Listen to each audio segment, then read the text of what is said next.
بسم اللہ الرحمن الرحیم۔ السلام علیکم۔ پاکستان میں جیلیں تو بہت سے سیاستدانوں نے کاٹی، سابق وزراء اعظم نے بھی جیلیں کاٹی، مگر اس طرح کی مثال نہیں ملتی، اس طرح کے بیانات، اس طرح کے جملے نہیں ملتے۔ کیا کبھی کسی نے جیل جا کر کہا ہے کہ 1000 سال، جی ہاں 1000 سال بھی مجھے جیل میں رہنا پڑے تو میں رہوں گا؟ یہ بات کی ہے تحریک انصاف کے چیئرمین سابق وزیر اعظم عمران خان نے، جن سے آخر کار صرف ایک وکیل کو ملنے کی بڑی مشکل سے اجازت ملی۔ اب چھوڑ دیجئے کہ جناب یہاں پر جیل مینول ہے یا انسانی حقوق ہیں یا کوئی قانون ہے یا عدالت کے احکامات ہیں، یہاں پر جناب کچھ نہیں ہے، یہاں پر بس طاقتور ہیں اور ان کی مرضی ہے، لیکن دکھاوے کے لیے کچھ تو کرنا ہے، تو لہٰذا کہیں کبھی اہلیہ کی ملاقات کروا دی جاتی ہے، کبھی یہ ہے کہ اچھا قرآن پاک ترجمے والا نہیں ملتا تو چلو جائے نماز تو مل ہی جاتا ہے۔ تو یہ سب کچھ تو اس لیے دینا پڑ رہا ہے کہ کچھ تو خبر چلے کہ ہاں جی یہ چیز دے دی گئی ہے، ورنہ نہ گھر سے کھانا دیا جا رہا ہے، نہ اس کی اجازت ابھی تک مل سکی ہے، نہ ہی جناب دیگر وکلاء کو ملنے کی اجازت ملی۔ اب ان سے ملاقات ہوئی، عمران خان صاحب سے ملاقات ہوئی، ان کے وکیل عمیر نیازی کی، اور ان کی قانونی ٹیم کے رکن عمیر نیازی نے عمران خان صاحب سے ملاقات کے بعد جو گفتگو کی ہے، اس کا جو یعنی یہ کہیں کہ چرچا جس حوالے سے ہو رہا ہے، وہ مین لائن یہ پک کی جا رہی ہے کہ 1000 سال تک بھی جیل میں رہنے کو تیار ہوں، چیئرمین پی ٹی آئی کی وکیل سے گفتگو۔ اب آپ اندازہ لگائیے، اب عمران خان صاحب کا جیل میں رہنا، اس میں کوئی شک نہیں، ان کے لیے بھی مشکل ہے، تحریک انصاف کے لیے مشکل ہے، ان کے چاہنے والوں کے لیے مشکل ہے، ان کے ووٹرز کے لیے مشکل ہے، مگر دوسری طرف بھی مشکلات ہیں، دوسری طرف بدنامی ہے، اور معیشت کا اتنا بڑا امتحان ہے کہ سب کہہ رہے ہیں کہ نگران سیٹ اپ اس کا متحمل نہیں ہو سکتا، اتنا بڑا امتحان ہے۔ اور جو بربادی 15-16 مہینے میں کر دی ہے پی ڈی ایم کی حکومت نے، وہ یہ جناب کئی سال تک نہیں سنبھال سکتے، مینڈیٹ کے بغیر بات نہیں بن سکتی۔ اور اس پر اب سینئر تجزیہ کار کیا کہہ رہے ہیں کہ آخر کار اسٹیبلشمنٹ کو عمران خان صاحب سے معاملہ طے کرنے پڑیں گے، ایک باوقار طریقے سے معاملہ طے ہوں گے، اس پر بھی ہم بات کریں گے۔ پہلی چیز جناب یہ کہ چیئرمین پی ٹی آئی نے جیل میں اپنے وکیل سے گفتگو کے دوران کہا ہے کہ 1000 سال تک بھی جیل میں رہنے کو تیار ہوں۔ اب یہ ایک مائنڈ سیٹ ہوتا ہے۔ ابھی عمران خان صاحب کے بہت سے کلپس وائرل ہو رہے ہیں، اور اس میں ایک کلپ یہ دوبارہ بہت زیادہ شیئر ہو رہا ہے، غالباً وہ کسی یونیورسٹی میں، شاید کہیں باہر کی یونیورسٹی ہے، اس میں وہ لیکچر دے رہے ہیں، اور اس طرح ان کو بے شمار دفعہ بلایا گیا ہے مختلف جگہوں پر، ایک موٹیویشنل اسپیکر کے طور پر، ایک آئیکن کے طور پر، کہ وہ نوجوانوں کو بتائیں کہ زندگی میں کس طرح آگے بڑھا جا سکتا ہے، کیا چیزیں ہیں جن کو سکسیس دے سکتی ہیں۔ تو اس میں وہ کہہ رہے ہیں کہ جی جو جنگ ہے وہ دماغ میں ہوتی ہے، اٹس ان دا مائنڈ، تو یہ فزیکل نہیں ہوتی، کہ جب آپ وہ اپنے ذہن میں اپنے آپ کو اس جنگ کے لیے تیار کر لیتے ہیں، آپ یعنی مشکلات سہنے کے لیے اپنے آپ کو تیار کر لیتے ہیں، تو پھر آپ کا جو جسم ہے اس کے لیے تیار ہو جاتا ہے، اور وہ پھر اس طرح سے ریئیکٹ کرتا ہے۔ تو اصل جو لڑائی یا جنگ ہے وہ دماغ کی ہے، یہاں آپ نے اگر فتح کر لیا تو پھر آپ وہ جنگ جیت جاتے ہیں۔ تو اب ذہنی طور پر جب عمران خان یہ کہہ رہے ہیں 70 سال کی عمر میں جا کر کہ میں 1000 سال تک تیار ہوں جیل میں رہنے کے لیے، یہ ضرور نوٹ کیجئے کہ یہ ایسی جیل ہے، اٹک جیل، یہاں پر صرف اور صرف اس لیے لایا گیا ہے کہ یہاں پر اس طرح کی سہولیات ہیں ہی نہیں جو کسی سابق پارلیمنٹیرین کو یا سابق کرکٹ کا کپتان ہو یا پڑھا لکھا آدمی ہو، یہ سب کیٹیگریز ہیں کہ اس میں جو فال کرتا ہو تو اس کے لیے پھر کچھ بہتر سہولیات دی جاتی ہیں، تو اس کو اس طرح کی سہولیات یہاں دی ہی نہیں جا سکتی، لیکن جو دی بھی جا سکتی ہیں مثال کے طور پر کہ چلیں یہاں اس کو کوئی وہ طے مشقتی مل جائے یا گھر کا کھانا مل جائے، یہ تو ہو سکتا ہے نا، یہ تو چلیں سیلری چھوٹا ہے نا، اے سی نہیں لگ سکتا، یا اس طرح ٹی وی جناب کہیں گے جی کھلا کمرہ یہاں پر نہیں ہے، جی ہمارے پاس بیڈ نہیں ہے، صوفہ نہیں ہے، یہ چیزیں نہیں ہیں، کال کوٹری ہی صرف ہے، لیکن کچھ دیگر تو مل سکتی ہیں، وہ بھی نہیں دی جا رہی۔ اور ایک بالٹی ہے جی، وہی جناب آپ نے استعمال کرنی ہے بس وضو کے لیے بھی اور ویسے بھی، اور اس کے اندر ہی جناب وہ واش روم کا نظام جو ہے وہ بھی اندر ہی اسی سیل کے اندر ہے، وہ 8x9x11 کا وہ ہے، تو جس میں نماز پڑھنا بھی مشکل ہے۔ تو اس میں رہتے ہوئے اگر ایک آدمی کہہ رہا ہے، اس عمر میں کہہ رہا ہے کہ 1000 سال تک بھی رکھے تو میں تیار ہوں، تو اب مجھے بتائیے کہ کیا رہ جاتا ہے باقی؟ تو وہ تو تیار ہے کہ اچھا، لیکن باہر جو آپ اس کو جیل میں رکھے، جو باہر آپ کی لڑائی ہے، ان کو جیل میں ڈالنے والوں کی لڑائی ہے،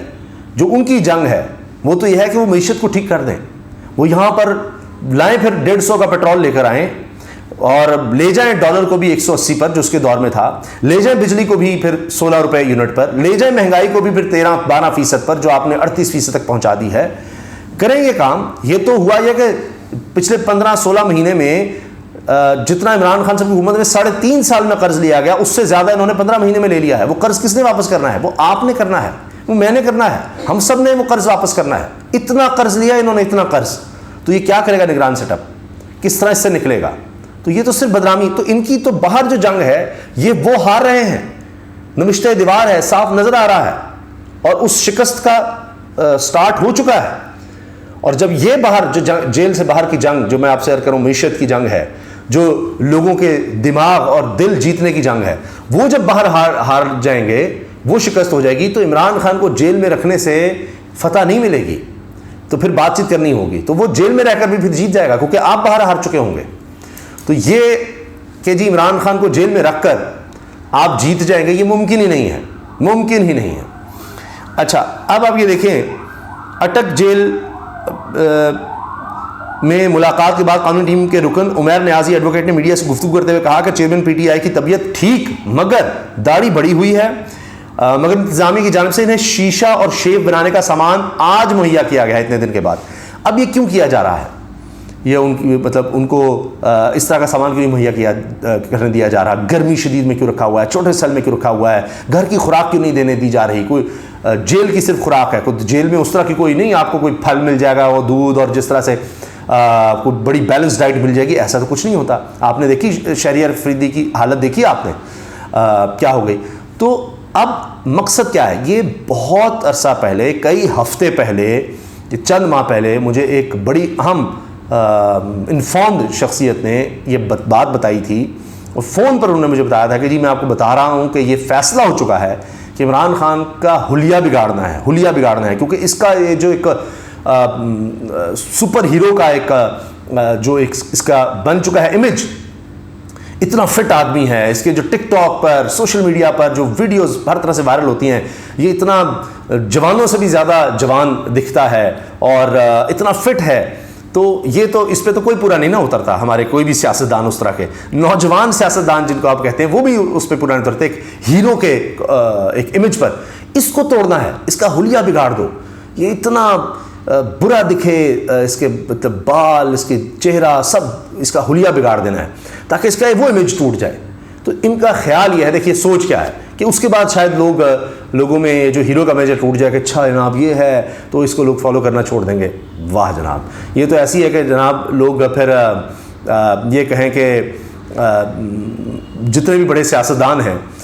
جب وہ بوڑھے ہو گئے تو جناب ان کو لوگ چھوڑ جائیں، تو اس طرح تو ممکن نہیں ہے کہ وہ اس سے ہمدردی اور بڑھے گی۔ تو یہ سارا امیج ان کا یہ حلیہ بگاڑنے کا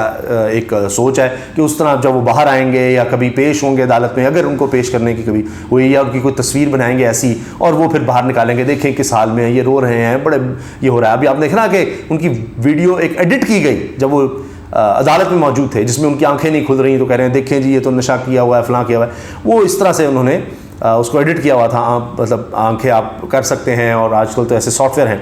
تو وہ حالانکہ ریئل ویڈیو میں کسی سے بات کر رہے ہیں اور سب ہے۔ تو مقصد یہ ہے کہ ان کا یہ امیج خراب کیا جائے اس وجہ سے۔ لیکن یہی بات ہے، یہ وہی بات ہے جو ہم نے ابھی حال ہی میں بات کی نا، پی سی بی نے ویڈیو ایڈٹ کی اور اسے نکال دیا، وہ الٹا کام پڑ گیا، یا وہ جو ڈائری سامنے آ گئی تھی بشرا بی بی کی۔ تو جب آپ اس طرح سے ایک بدنیتی کے ساتھ، ایک چھوٹی سوچ کے ساتھ جب کوئی پلان بناتے ہیں تو الٹا ہی پڑتا ہے۔ اچھا، پھر عمران خان صاحب نے یہ کہا کہ جی ہم اچھا پہلے وکیل کا میں آپ سے عرض کر دوں۔ وکیل صاحب نے ایک تو کہا کہ ان کی شیو بڑی ہوئی تھی، داڑھی بڑی ہوئی تھی، انتظامیہ نے آج ہی ان کو شیشہ اور شیو دی، اس سے پہلے نہیں دیا۔ پھر عمران خان صاحب کی قانون ٹیم کا حصہ عمیر نیازی کہتے ہیں کہ ہم 6 میں سے صرف مجھے ملاقات کی اجازت ملی، جیلر کے رویے کے خلاف ہم توہین عدالت سے اجازت ملنے کے توہین عدالت کی درخواست دائر کریں گے کیونکہ ہمیں ملنے کی اجازت نہیں دی گئی، کیونکہ عدالت سے اجازت ملنے کے باوجود حکم پر عمل درآمد نہیں کیا جا رہا، ہمیں ملنے نہیں دیا جا رہا۔ عمیر نیازی ایڈوکیٹ نے کہا کہ چیئرمین نے کہا کہ مجھے سہولیات نہ ملنے کی کوئی پرواہ نہیں، کوئی پرواہ نہیں، یہ جو مجھے سہولتیات نہیں دیتے، جس طرح کا بھی کھانا مل رہا ہے وہ عام قیدیوں کا وہ ٹھیک ہے، جو کچھ بھی ہے وہ صحیح ہے، وہ کہتے ہیں جی مجھے کوئی سہولیات کی پرواہ ہی نہیں ہے۔ 1000 سال تک بھی جیل میں رکھا جائے تو کوئی بات نہیں، بلکہ میں اس کے لیے تیار ہوں کیونکہ آزادی کے لیے قربانی دینا پڑتی ہے۔ اب دیکھیے 1000 سال تک تو نہیں جیا جاتا، لیکن یہ مائنڈ سیٹ ہے کہ بھائی یہاں میں تمام زندگی جتنی بھی میری باقی ہے وہ ساری یہاں گزارنے کو تیار ہوں، تو وہ 1000 سال کے لیے ذہن کو انسان پریپیئر کر رہا ہے کہ جی 1000 سال بھی یہاں جینا پڑے تو کوئی مسئلہ نہیں ہے، اور انہی مصیبت اور مشکلوں کے ساتھ کوئی مسئلہ نہیں۔ آپ سوچیں ذرا، تو اگر وہ سمجھتے ہیں اس طرح توڑ دیں گے، نہیں ہو سکتا۔ ہارون رشید صاحب اور بہت سے لوگ یہ واقعات سناتے ہیں اس طرح کے کہ انہوں نے تو اپنی زیادہ زندگی، اب بھی اگر دیکھیں 70 سال بھی اگر آپ دیکھیں تو اس میں سے یعنی کوئی 42 سال کی عمر تک تو وہ شاید 6-7 سال 8 سال کی عمر تک سے تو انہوں نے کرکٹ کھیلنا شروع کیا ہوگا، تو وہ ایک سپورٹس مین رہے، تو اس لحاظ سے آپ دیکھیں تو زیادہ عمر انہوں نے ایک سپورٹس مین کے طور پر اب بھی 70 سال میں سے زیادہ عرصہ ایک سپورٹس مین کے طور پر گزاری ہے۔ اور ہارون رشید صاحب بتاتے ہیں کہ وہ کہیں بہت زیادہ رش، ٹریفک بالکل بند ہو گئی تھی، تو اچانک وہ اترے ہیں تو دیکھا کہ جی اب ٹریفک کھلی ہے تو کہاں ہے، وہ چٹائی پر کہیں ساتھ کوئی ڈھابا تھا وہاں جا کر لیٹے ہوئے تھے۔ پھر آپ دیکھتے ہیں کہ جلسوں میں گرمی میں پسینہ اور سارا کچھ نظر آ رہا ہوتا ہے، وہ وہاں پر تقریر کر رہے ہیں، بارشوں میں کرتے ہیں، جبکہ ہمارے دیگر لیڈر جو ہیں وہ تو اے سی لگائے ہوتے ہیں انہوں نے وہاں پر، وہ پتہ نہیں جنریٹر کے ساتھ وہ ٹرک آئے ہوتے ہیں اور وہ ہوا اور یہ سب کچھ ہونا چاہیے جی، ان کے لیے بڑے مسائل ہوتے ہیں۔ پھر حفیظ اللہ نیازی صاحب ان کے کزن جو ان کے بڑے سخت مخالف ہیں، وہ کہتے ہیں کہ جی عمران خان صاحب تو 6 گھنٹے شدید تپتی دھوپ میں کرکٹ کھیل لیتا تھا، اس کو کیا ہوگا؟ اب بھی اس عمر میں وہ ایکسرسائز کیا کرتے تھے، قاتلانہ حملے سے پہلے تک وہ بہت زیادہ ایکسرسائز کرتے تھے، اس کے بعد ریکور کرنے میں ان کو بڑا ٹائم ملا۔ تو ایک ذہنی طور پر تو وہ تیاری ان کی ہے، اور جسمانی طور پر آپ کہہ سکتے ہیں وہ اس کو سہ چکے ہیں پہلے۔ تو لہٰذا یہ جو بات ہے نا جی ان مشکلات میں رکھنا ہے تو بے شک رکھ لیں، لیکن 1000 سال تک تیار ہوں اس طرح کی مشکلات سہنے کے لیے۔ پھر جناب عمران خان صاحب کے وکیل نے تصدیق کی کہ ایف آئی اے کی ٹیم نے کل اٹک جیل میں چیئرمین پی ٹی آئی سے سائفر کی تحقیقات کی ہیں، جس پر انہوں نے اپنا پرانا موقف دہرایا۔ انہوں نے بتایا ہوگا نا کہ یہ لوگ بھی آئے، یہ مجھ سے پوچھتے رہے، یہ سب باتیں ہوتی رہیں۔ انہوں نے بتایا کہ چیئرمین پی ٹی آئی نے حسان نیازی کے لاپتہ ہونے کے حوالے سے بھی بات کی۔ اب حفیظ اللہ نیازی صاحب کے بیٹے حسان نیازی جو عمران خان صاحب کے بھانجے ہیں، ان کی گرفتاری ہوئی ہے، ان کے حوالے سے بات کی انہوں نے۔ تو جو بات پتہ لگتی ہے، ویسے تو ان کے پاس کوئی انفارمیشن ٹیلی ویژن یا کچھ ایسا نہیں ہے، اخبار بھی شاید نہیں دیا جا رہا، تو ان کو جو بات پتہ لگتی ہے تو وہ اس کے بارے میں اگر فکر مند ہیں تو اس وقت ان کو یہ حسان نیازی کا پتہ لگا ہے۔ اور یقیناً مجھے امید ہے کہ وکیل صاحب نے بتایا ہوگا کہ کم از کم شہر افریدی اور شاندانہ گلزار صاحبہ کی رہائی ضرور ہوئی ہے، تو اس پہ بھی وہ یقیناً مطمئن ہوئے ہوں گے، لیکن حسان کے بارے میں وہ بہت زیادہ فکر مند نظر آ رہے ہیں۔ پھر عمیر نیازی نے مزید کہا کہ جیل میں اپنے اسیر موکل سے ملاقات ہمارا آئینی حق ہے، کچھ اہم امور پر وکلاء سے مشاورت کے بعد میڈیا کو آگاہ کیا جائے گا۔ ابھی مزید باتیں بھی اس حوالے سے سامنے آئیں گی، انہوں نے کہا جی ہم آپس میں مشاورت کے بعد اب باقی بات میڈیا کو بتائیں گے۔ تو یہ اب دیکھتے ہیں کہ اور مزید کیا باتیں سامنے آتی ہیں، اس کے بارے میں بھی آپ کو آگاہ کریں گے۔ اب آپ یہ دیکھیں کہ عمر ایوب صاحب نے مہر صاحبہ کے پروگرام میں بات کی کہ عمران خان صاحب کو اگر جیل میں رکھا گیا تو وہ جیل سے بھی الیکشن لڑیں گے، اور پھر وہ یہ کہہ رہے ہیں جی معاشی حالات مجبور کر دیں گے کہ جناب کچھ نہ کچھ کیا جائے، معاملات کو سدھارنے کی کوشش کی جائے، اور میرا بھی تجزیہ یہی ہے۔ اس طرح ہارون رشید صاحب یہ بات کر رہے ہیں کہ ایک باوقار طریقے سے معاملات کو اسٹیبلشمنٹ کو عمران خان کے ساتھ بیٹھ کر حل کرنا پڑے گا، ورنہ کوئی راستہ ہے ہی نہیں اس کے علاوہ۔ اللہ حافظ۔